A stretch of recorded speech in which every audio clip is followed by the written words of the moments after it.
Olá, meu irmão, minha irmã, que a paz de Cristo Jesus esteja sobre a tua vida, toda a tua família. Que bênção estar mais uma vez com você em mais um estudo da Palavra de Deus, aqui, neste canal abençoado, no YouTube da IPI de Engenheiro Goulart. Quero orar com você neste momento. Vamos pedir a iluminação do Espírito Santo de Deus para estudarmos um pouco mais da tua santa palavra. Vamos orar? Santo e poderoso Deus, obrigado por mais uma oportunidade que o Senhor nos dá e nos reunirmos, ó Pai, através deste canal para estudarmos a Tua Palavra Santa.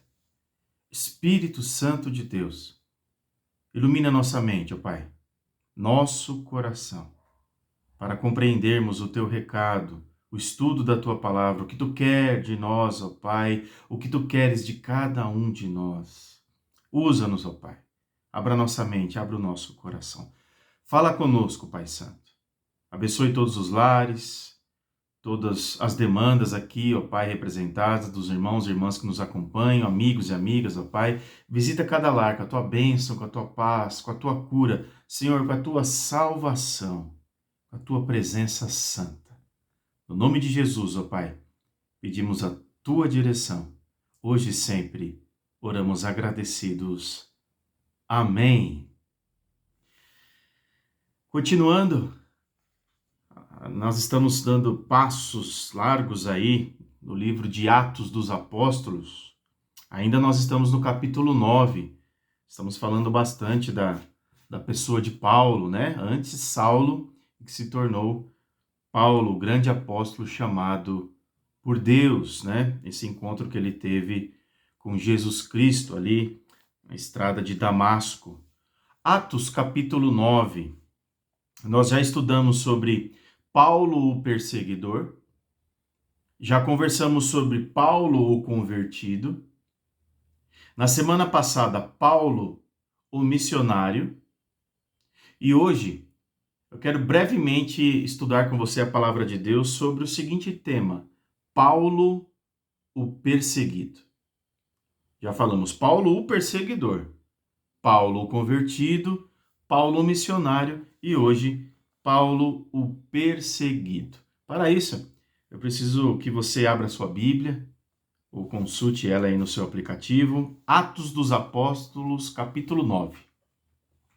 Quero ler do versículo 20 ao 30. A palavra de Deus, na minha tradução, diz assim: E logo pregava nas sinagogas a Jesus, afirmando que este é o Filho de Deus. Ora, todos os que ouviram estavam atônitos e diziam: Não é este o que exterminava em Jerusalém os que invocavam o nome de Jesus? E para que veio precisamente com o fim de os levar amarrados os principais dos sacerdotes? Saulo, porém, mais e mais se fortalecia e confundia os judeus que moravam em Damasco, demonstrando que Jesus é o Cristo. Decorridos muitos dias, os judeus deliberaram entre si tirar-lhe a vida. Porém, o plano deles chegou ao conhecimento de Saulo. Dia e noite guardavam também as portas para o matarem. Mas os seus discípulos tornaram de noite e, colocando num cesto, desceram pela muralha. Tendo chegado a Jerusalém, versículo 26, procurou juntar-se com os discípulos. Todos, porém, o temiam, não acreditando que ele fosse discípulo. Mas Barnabé, tomando-o consigo, levou os apóstolos e contou-lhes que ele vira o Senhor no caminho, e que esse lhe falara, e como em Damasco pregava ousadamente em nome de Jesus. Estava com eles em Jerusalém, entretanto, e saindo, pregando, e ousadamente em nome do Senhor. Falava e discutia com os helenitas, mas eles procuravam tirar-lhe a vida. Tendo, porém, isto chegado ao conhecimento dos irmãos, levaram-no até Cesareia e dali o enviaram para Tarso. Preste atenção no versículo 31. A igreja, na verdade, tinha paz por toda a Judéia, Galiléia e Samaria, edificando-se e caminhando no temor do Senhor e no conforto do Espírito Santo, crescia em número. Pois bem, meus queridos, após a sua conversão no caminho de Damasco, aprove a Deus revelar Jesus a Paulo. Preste bem atenção, e é isso que a nossa doutrina presbiteriana independente acredita e prega dia após dia. É Jesus que vai ao encontro do pregador. Jesus veio salvar, veio libertar, veio buscar aquele que se havia perdido. Após a sua conversão no caminho de Damasco, aprove Deus revelar Jesus a Paulo. Foi Jesus que foi ao encontro de Paulo e vai ao encontro de todos os pecadores. Em vez de rumar, ou seja, arrumar o seu caminho, de correr, de ir ao encontro a Jerusalém, para estar com os apóstolos e aprender com cada um deles, Paulo partiu para a região da Arábia, onde ficou por cerca de 3 anos, fazendo um seminário intensivo com Jesus. Gálatas, capítulo 1, do versículo 15 ao 18, diz bem isso. Nesse tempo, Jesus se revelou a ele e nele.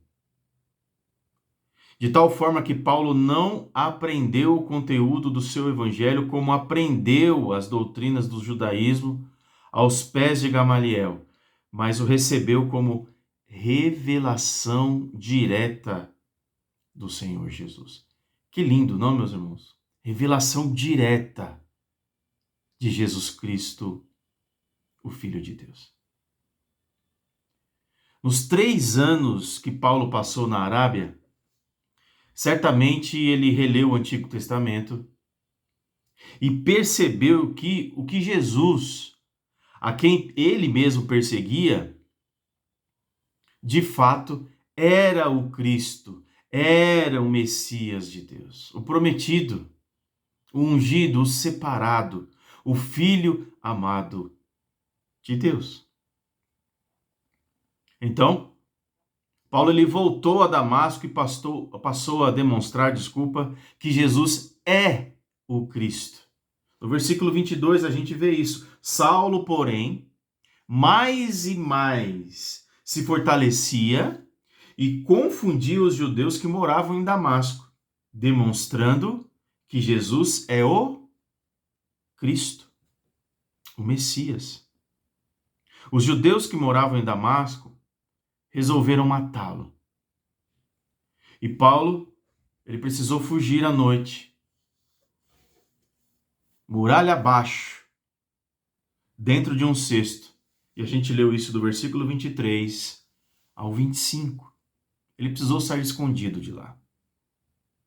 Paulo, então, ele sobe até Jerusalém a buscar abrigo ali na igreja, mas os discípulos não acreditavam em sua conversão.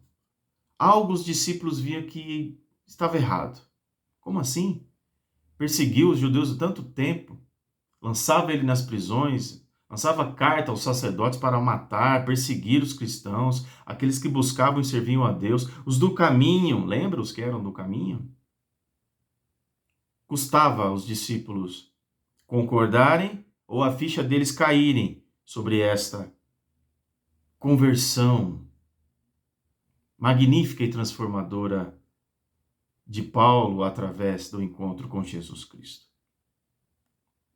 Pensavam que ele estava apenas querendo infiltrar-se na igreja para sabotar a fé cristã. Versículo 26 diz isso, né? Tendo chegado Paulo a Jerusalém, procurou juntar-se com os discípulos. Todos, porém, o temiam, não acreditando que ele fosse discípulo. Está aí Atos, capítulo 9, no versículo 26. Imediatamente, Paulo ele passa a fazer as coisas de uma maneira diferente. Barnabé, porém, investe em sua vida, Deus usa Barnabé para isso. Leva-o até os apóstolos e conta-lhes a experiência no caminho de Damasco que Jesus teve com Paulo e Paulo teve com Jesus. Só então Paulo tem acolhida na igreja de Jerusalém. Está aí no versículo 27. Mas Barnabé, tomando consigo, levou os apóstolos e contou-lhe como ele lhe falara, como ele chegou em Damasco. Pregava ousadamente em nome de Jesus. Imediatamente Paulo passa a pregar e a discutir com os helenitas, né, os gregos, judeus ali, nascidos, né, fora de Israel, mas estes resolveram matá-lo.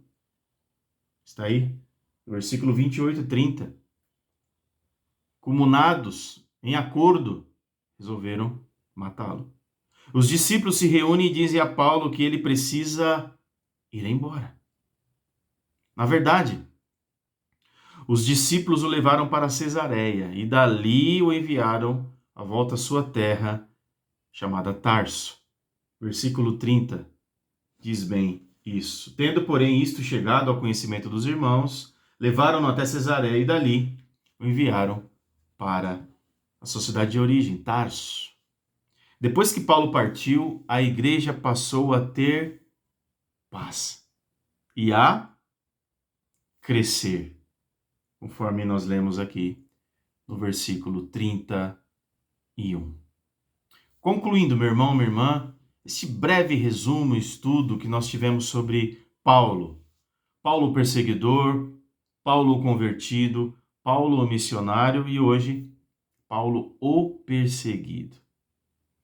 Este homem, com tantos projetos e sonhos, precisa agora passar mais de 10 anos em Tarso, longe dos holofortes. Neste tempo, Deus trabalhou nele para depois trabalhar por intermédio dele. Primeiro, Deus trabalha na vida da pessoa. Depois, Deus levanta aquela pessoa de uma tal maneira que Deus trabalha através daquela vida. Deus trabalha por intermédio dele. Foi assim com Paulo, é assim que Deus quer fazer com você, é assim que Deus quer fazer comigo. É assim que Deus quer fazer com nós. Que Deus te abençoe. Deus te guarde. Obrigado pela companhia e mais este estudo bíblico da Palavra de Deus aqui na IPI de Engenheiro Goulart. Deus abençoe sua família, sua causa, seu negócio, seus sonhos, projetos e desejos. Se há algum enfermo na sua família, que a poderosa mão do Senhor esteja sobre ela, sobre todos e todas, curando, salvando, libertando, levantando em nome de Jesus. Obrigado pela sua companhia. Beijo no teu coração. Até o próximo estudo aqui no canal do YouTube da IPI de Engenheiro Goulart. Deus te abençoe. Até a próxima!